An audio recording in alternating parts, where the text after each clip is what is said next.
Seeker. Written by Suzana Thompson. Performed by Heather Firth. Chapter 30. Silas drops out on the last day of school.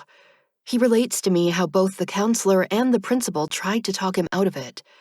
They told him the same things I did about him having plenty of time to go to Bible college after he graduates high school. But he argued that he was already 18 and ready to be an adult. I'm surprised that school is even accepting you as a high school dropout, I tell him. Most colleges want you to have a good academic record. It's a small Bible college with very few students, he explains. Their only requirement was the SAT test. I'll also have my GED, and Jack told me that I can do what I want. You talked to Jack? I ask in alarm. I had thought that shady character was out of his life for good. The principal called him, he replies. The school still had him listed as my guardian, but he told them that I live on my own now. He wished me luck, and I thanked him for all his help. We said goodbye. I breathe a sigh of relief.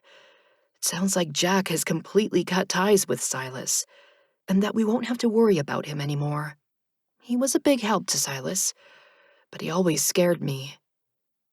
Silas tells everyone at our lunch table that he won't be back to school next year. He explains about going to Bible college. Hey, bro, Kevin says and stands up. Give me a hug. Silas stands up to oblige him and tries to hug him the way he hugs me, but Kevin guides him into a man hug. This is how guys hug, he instructs him. God be with you. You've got my Facebook, so don't be a stranger. I cannot be a stranger when you already know me, Silas remarks in confusion. Kevin laughs. I'm gonna miss you, bro. Shelby and Jared also say heartfelt goodbyes to Silas, and I think that he should have made more of an effort to become closer friends with them. Maybe he wouldn't be leaving now if he had established stronger ties with them. He's also leaving me, though, and he's closer to me than he is to anyone else. The college is only an hour and a half away, but he's moving into an apartment near the school and giving up the one he has now. He has assured me that he'll visit me often. I'll stay in a hotel when I come back. I'm not comforted by his promises, because he'll be away at college most of the time. I resent him for leaving me voluntarily. It would be different if he was graduating high school this year. Then he'd have to leave for college, and I would understand it and accept it. Choosing to leave when he doesn't have to feels like he's abandoning me. He's tried to explain that starting college earlier means that he'll be beginning his career earlier, and that we won't have to wait as long to get married. It all seems too far in the future for me. What about now? I had demanded. We're gonna miss out on everything right now. I'll come back and go to prom with you, he had promised. That's not the same as seeing each other every day, I complained. We must be patient, he pleaded. I am working toward the day when we can be together as husband and wife. High school will end, but we'll have our whole lives together. He had a romantic reply to all my arguments, and he made it really difficult to disagree with him. Even so, I was upset, and I tried to upset him. What if I get tired of waiting and dump you? Did you ever think of that? What if I find someone else while you're gone? He wasn't quite unaffected by my questions, but he replied calmly, I have faith. That was the same day when he had spilled our secret to my parents, and I was still angry at him about that when I walked him out to his car after dinner. Finding out that he was still planning to drop out of high school had antagonized me even more. His calm demeanor was the final straw. Well, I don't have faith, I retorted. I have feelings. Do you know what those are, you cold, unfeeling freak? They are things like being embarrassed when someone talks about my sex life in front of my whole family, and wanting to be with my boyfriend and feeling sad that he wants to leave me. I was overwhelmed by too many emotions, and tears stung my eyes. Emotion broke through on Silas's face as I began to cry, and he immediately embraced me. After a few moments, I became aware of his sniffles. I pulled back to look at him. "You're crying too?" I marveled.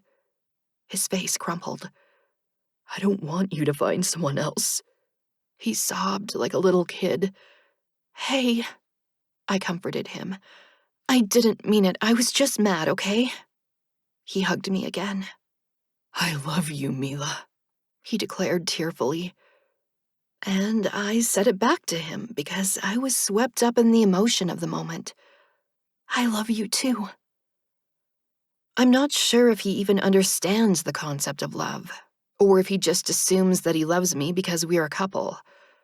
As for me, I don't have the heart to take the words back since they have made him so happy. I do have feelings for him, but I'm not sure how deep they run. I'm reflecting on all of this as I sit in my last class of the day among the restless students itching to start summer vacation. I was only half listening as our teacher told us about her plans to get on the road immediately after school for a trip somewhere. She rubbed her jaw and winced. This catches my attention, because I had also seen her do that earlier when class started. I'm just about to ask her if she's okay when someone blocks her from my view. He is dressed entirely in black and stands directly in front of the teacher. His back is to the class, and all I can see of his features is his blonde hair. I can hear neither him nor the teacher speak a word, but I know what he is and jump to my feet. As he turns around, I see his blue eyes with their blank stare and his abnormally pale skin. I rush forward and push him out of my way in my hurry to check on my teacher. She appears to be somewhat dazed, but quickly focuses on me. "Yes, Mila? Do you need something?" I turn to see if her deathly visitor is still here. He is, and we stare at each other for a moment before he turns and walks out of the classroom. I return my attention to my teacher. "Don't go on your trip," I plead urgently. She is startled by my desperate request. "My trip? What's the matter, Mila?" He was just here, and she already doesn't remember seeing him. I wonder how it's possible for most people to forget them so quickly. "It's not safe," I exclaim. "Please don't go." "It'll be fine," she assures me, and the bell rings to signal the end of class. The rest of the students embrace their freedom with excitement as our teacher calls out to them to have a nice summer. They answer her in passing, but they are barely sparing her a second glance since they are unaware of her doom. Thoughts of summer vacation are far from my mind, though, as I remain in the classroom with my teacher.